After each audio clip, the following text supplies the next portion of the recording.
3 years ago, a meeting of 24 Islamic organizations was held in Chicago.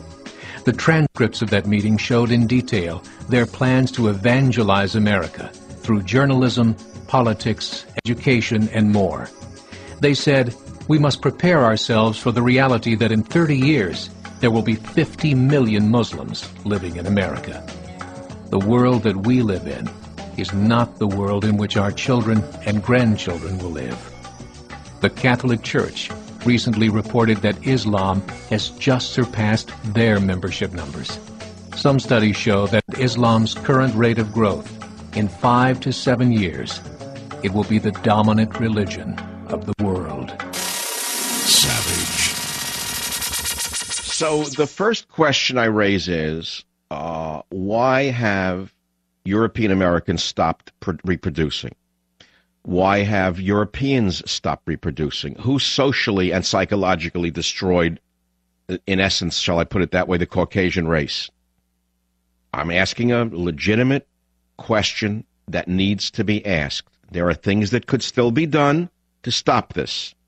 They would have to do with immigration control, deportation of illegal aliens, the encouragement of birth through incentives. But the politicians who are running America do not have either the vision or the guts to do what's necessary to stop the deluge. I'll be right back. Savage.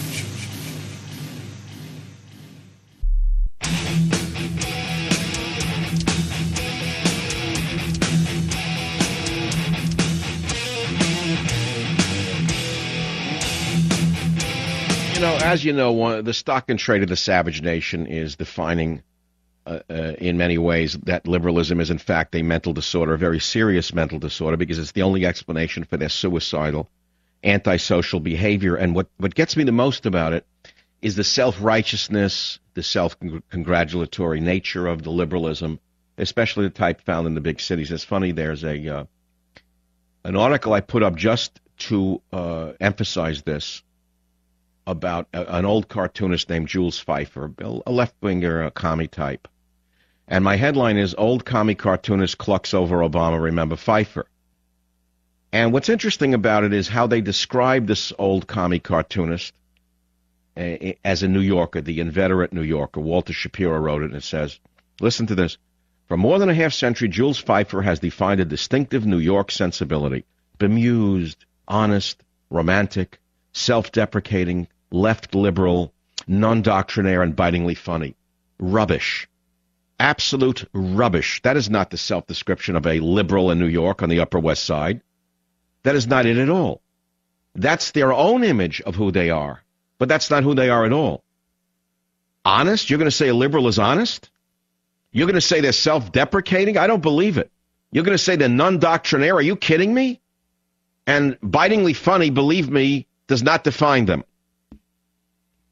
But you have to understand that the left has used the tactic of winning the hearts and minds of the young ever since at least the 60s that I know of. And I'm asking you a simple, I could say European American, I could say whatever you want to say. You could say Caucasians. Why have Caucasians stopped having children? I don't mean no one's having children. But you heard the birth rates, how low they are. 1.6, not replaceable. You need 2.1. I mean, this is amazing. Put aside Islam for a minute. You hear that in England, the birth rate is 1.2 or whatever, and the Muslim is 8.1.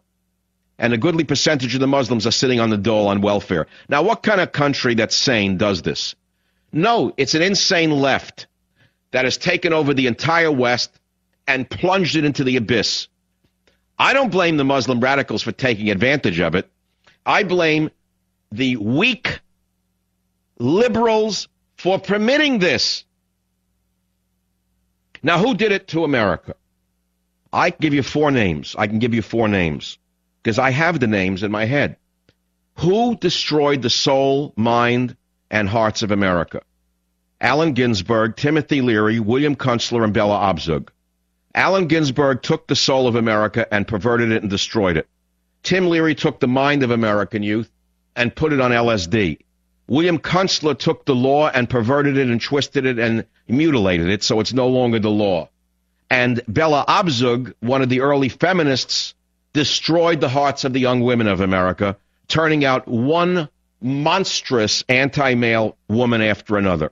And so, in my opinion, the handiwork of Ginsburg, Leary, Kunstler, and Abzug, I'm sure you could add others to the list, both captured the hearts and minds of an entire generation, warped the hearts and minds of an entire generation, and produced an entire generation of people who will not have children.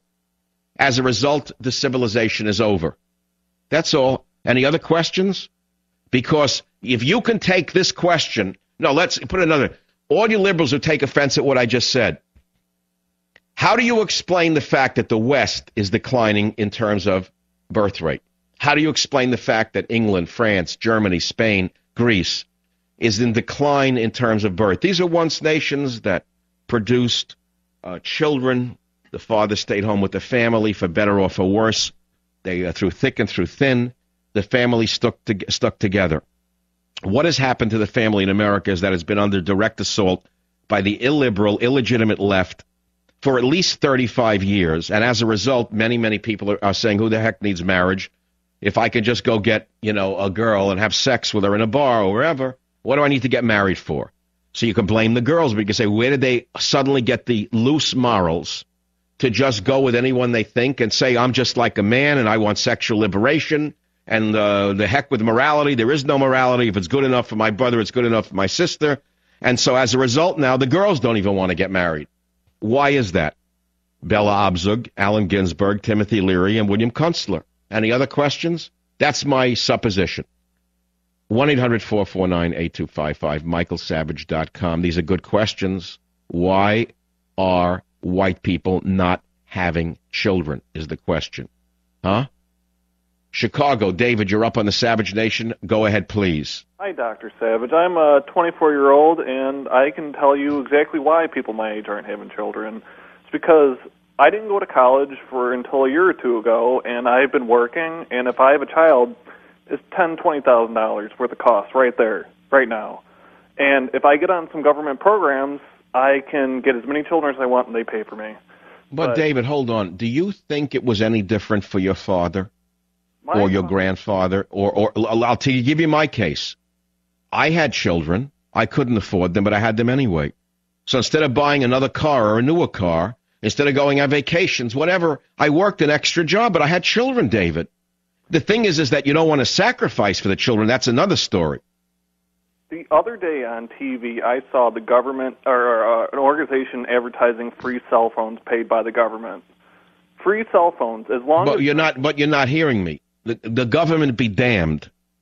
The government doesn't control how many children you have. You're not living in China with a one-child policy, are you? No. All right. Why, by the way, is China performing euthanasia on girl babies, and they're going to have 30 million excess male babies? Do you have any idea why that nation is demographically producing extra single males? I mean, males fight. That's what we do. Thank you. That's right. Now think about it, 30 million males unmarried in China. What a wave that would be to overrun any one of our forces or any 10 of our forces. So, whichever way you look, it's a pretty dismal future as I see it. Now, if you expect me to give you the optimistic baloney that you're going to get from others, I'm sorry. I'm not going to do it. I'm not going to do How to Win Friends and Influence People if it forces me to become a liar. Okay? So we'll continue on this track. If you don't like it, turn in one of the liars. Savage.